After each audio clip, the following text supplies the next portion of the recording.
Favourite serials இனி டிவிக்கு முன்பே சன் நெக்ஸ்ட் ஆப்ல ஜாலியா எல்லாருக்கும் முன்னாடியே பாருங்க. இப்பவே சன் நெக்ஸ்ட் ஆப்பை டவுன்லோட் பண்ணி சப்ஸ்கிரைப் பண்ணுங்க. ஏன் சார் நீங்க வேற ஏன் இப்படி பண்றீங்க? எனக்கு தான் பயமா இருக்கு. இந்நேரம் அசோகன் சார் வீட்டுக்கு போய் என்னென்ன நடந்துச்சுன்னு ஒவ்வொன்னா சொல்லிருப்பாரு. போனதும் என்னென்ன பிரச்சனை வரப்போதோ தெரியல. ஹலோ நந்தினி, நான் தான் கூட இருக்கேன்ல, அதெல்லாம் எந்த பிரச்சனையும் வராது. வந்தாலும் நான் பாத்துக்கிறேன். ஆமா ஆமா பாத்துக்கலாம் விடு. ஐயா என்னங்க ஐயா நீங்களும் இப்படி சொல்றீங்க?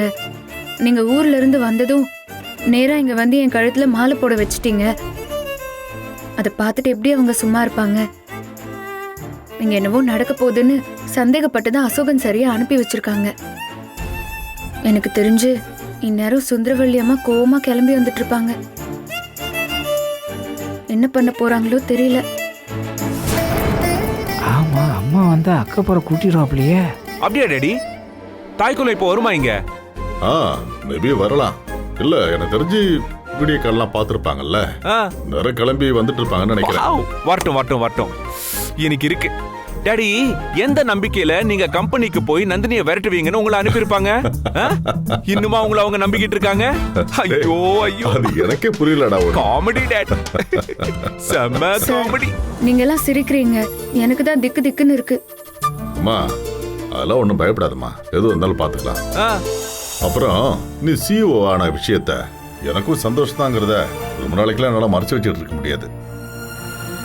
சுந்தரவள்ளி வந்தா பேசிக்குவோம். அவளுக்கு பயந்துகிட்டு எத்தனை நாள் தான் ஓடி ஒளிஞ்சுக்கிட்டு இருப்ப? நீங்களும் இப்படி பேசுறீங்களே. சூர்யா சருக்கு புத்திமதி சொல்லி இந்த மாதிரி பெரிய விஷயம்லாம் நந்தினிக்கு வேணான்னு சொல்லி தடுத்து நிறுத்துவீங்கன்னு நினைச்சேன். ஏன் ஏன் அப்படி சொல்ற? நீ இன்னும் பெரிய பொறுப்புக்கெல்லாம் தகுதியான பொண்ணுதாம்மா. இவ்வளவு நாள் ஏன் மனசுல ஓடிக்கிட்டு இருந்தத சூர்யா செஞ்சு வச்சுட்டான்.